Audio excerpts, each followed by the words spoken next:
Mensagem dia 1º de 12 de 1995. A chave foi confiada a João Paulo II. Sentar-se-ão do meu lado direito todos aqueles que foram chamados para o meu reino que não terá fim. Nele não haverá mais injustiça, para que todos vivam em paz. A mesma justiça será feita aos que forem condenados.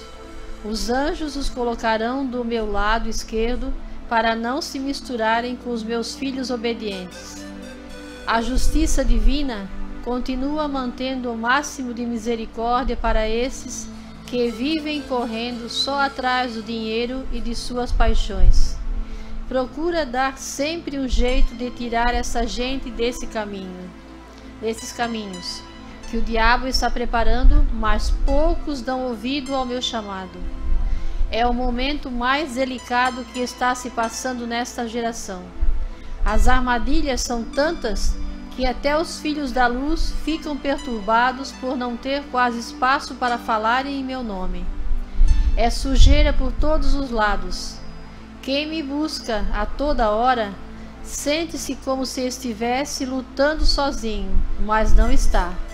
Pois se estivesse, não se cumpririam as palavras da Sagrada Escritura, quando eu, Jesus, falei: onde estiverem 2 ou 3 reunidos em meu nome, ali estarei junto. Bento, meu filho amado, o teu fardo pensas que é pesado? Não é. É sim uma voz que soa em meu nome. Os maus não querem ouvir, então procuram abafar a tua voz, para que não sejam esclarecidas as suas sujeiras. O inimigo tem uma visão tão forte que de longe ele alcança quem está contra os seus planos. Por isso, meu filho, tudo o que quiseres fazer, haverá sempre um empecilho, mas isto não será por muito tempo. O que já escrevesses e ainda escreverás, será publicado com toda a minha segurança. Os adversários que forem contra os meus planos não terão chance de dizer que não venceste. As leis que eles fizeram não foram feitas para me ajudar, e sim para distorcer tudo o que eu falei.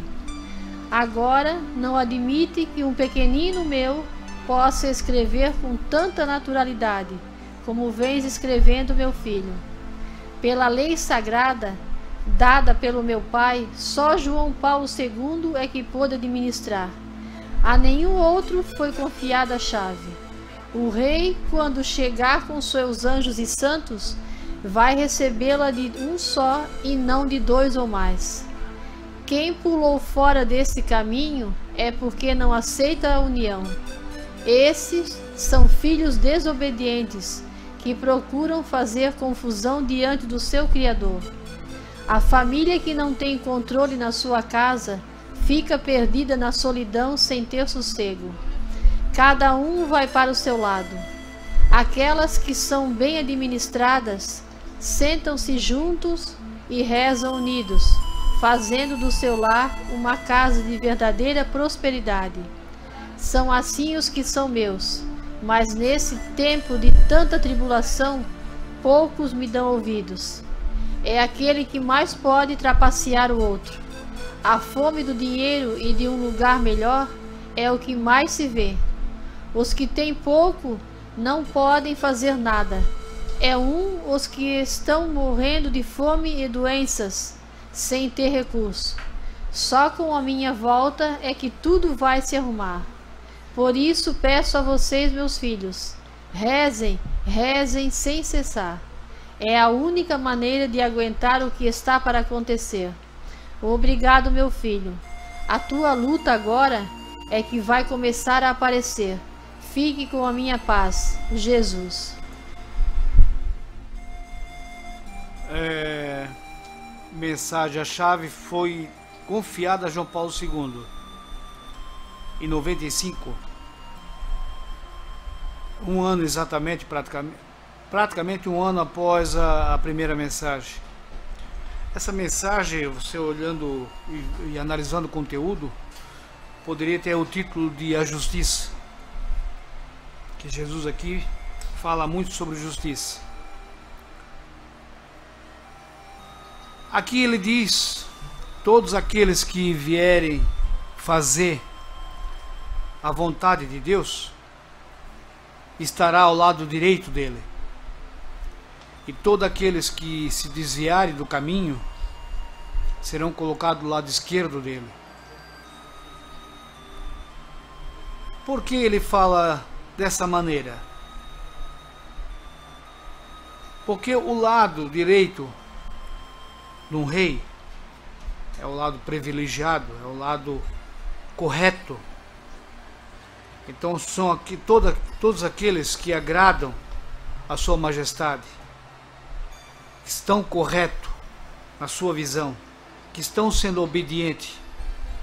E todos aqueles que são do lado esquerdo geralmente são os incorretos, são os que lutam contra aqueles que não obedecem, o desobediente.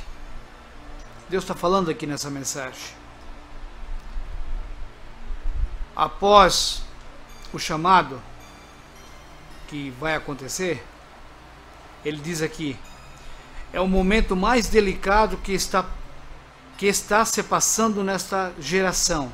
As armadilhas são tantas que até os filhos da luz ficam perturbados, por não ter quase espaço para falar em meu nome. É sujeira por todos os lados. A gente vive isso hoje. É quase impossível falar em nome de Deus e agradar alguém. É quase impossível falar nas coisas do céu e atrair interesse das pessoas. É quase impossível falar da Virgem Maria e não ser criticado. Então nós estamos vivendo realmente um tempo de turbulência, de armadilhas que o Satanás preparou para nós. Mas existe uma maneira de como combater essa turbulência ou superar essa turbulência. É rezando. Onde ele fala que também, onde estiver 2 ou 3 reunidos em meu nome, rezando, ali estarei junto. Mostrando para aqueles que eu rezo sozinho no meu quarto e é o suficiente.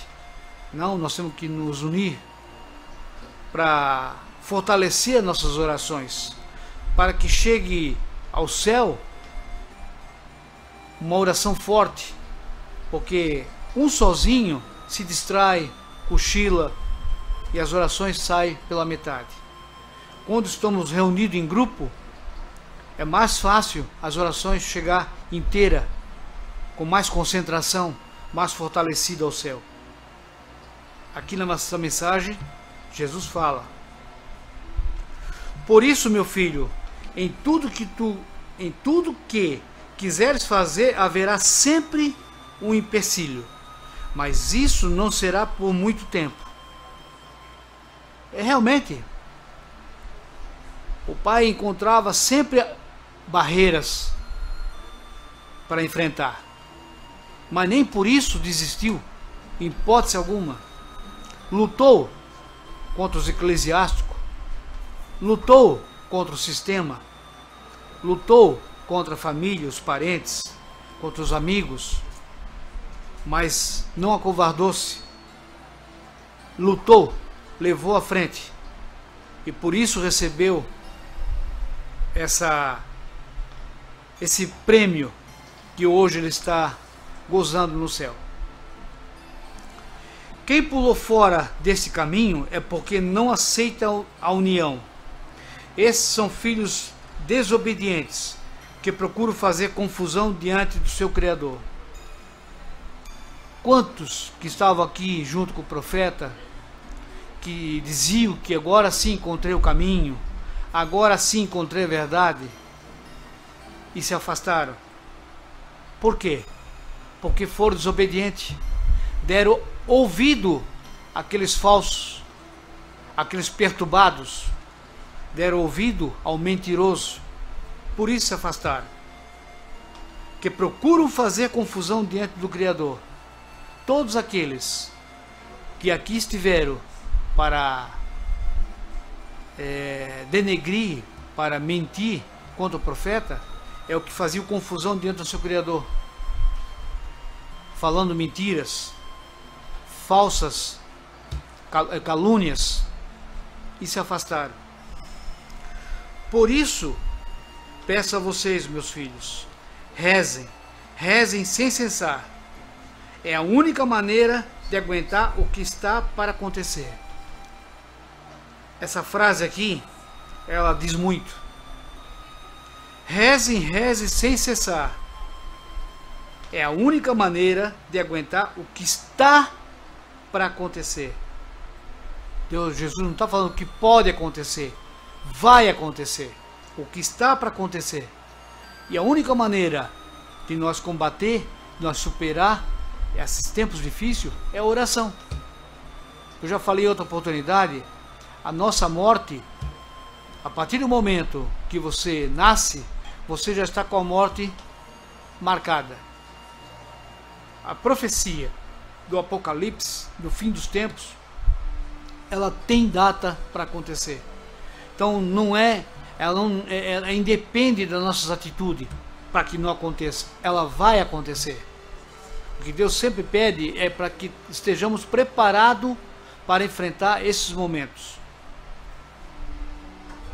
Alguns falam, esses que lutam contra, alguns falam que por que o profeta morreu?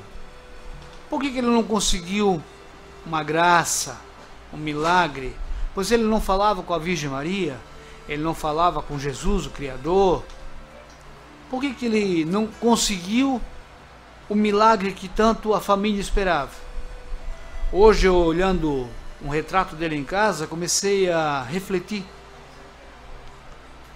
Que são detalhes, mas a gente começa a lembrar no dia da partida dele, naquela época.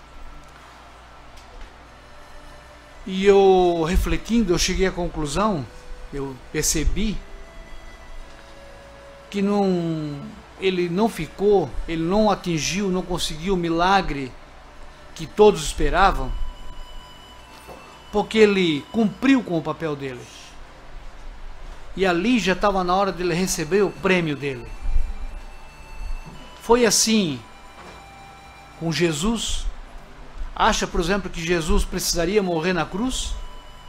Acha que o Deus Pai, era tão cruel de ver o seu próprio filho sofrendo e morrendo, crucificado numa cruz, e ele não queria fazer nada? Ou não podia fazer nada? Claro que ele podia.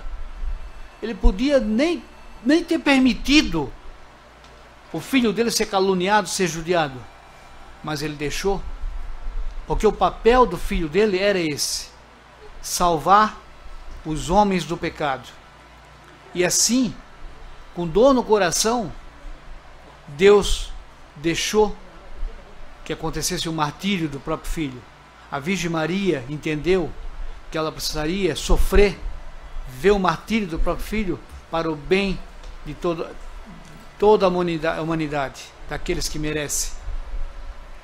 João Paulo II, quando estava enfermo, doente, praticamente agonizando, acha que Deus não teria condições e poder para livrar daquele momento? Tinha, claro que tinha. Mas ali Deus deixou, bastou, porque tudo que ele tinha que fazer, ele fez: evangelizar a Sagrada Escritura ao mundo todo. Ele tinha cumprido o papel dele. Assim foram todos os santos. E não é diferente com Pedro II. Pedro II, ele conseguiu um milagre num câncer que ele tinha na boca. Deus concedeu o milagre a ele, curou-se, porque o trabalho dele não estava completo. Ele conseguiu o milagre na depressão profunda que ele pegou, a ponto de querer se suicidar. Deus o livrou daquela enfermidade. Por quê? Porque ele ainda não tinha completado a tarefa dele, o compromisso dele. E agora, com essa última enfermidade dele, com a idade avançada, com o sofrimento todo que ele tinha passado já, Deus concluiu que estava muito bem feito, tanto é que mandou encerrar o livro e antecipou o presente dele no céu, que tanto ele prometeu ao Pedro II. Teu prêmio será muito maior aqui no céu do que na terra. Então isso que nós temos que prestar atenção e botar isso na nossa cabeça. Não ficar questionando por quê. Deus não se pergunta, Deus se respeita, se atende. Cumpre-se o que Deus pede, os objetivos de Deus. Então essa mensagem eu entendo dessa maneira. A justiça de Deus não falha. O que Ele promete, Ele cumpre. Para nós só basta atender o que Ele pede. E quem sabe, quando acabar a nossa missão, seremos premiados como foi esses santos todos que passaram aqui na terra.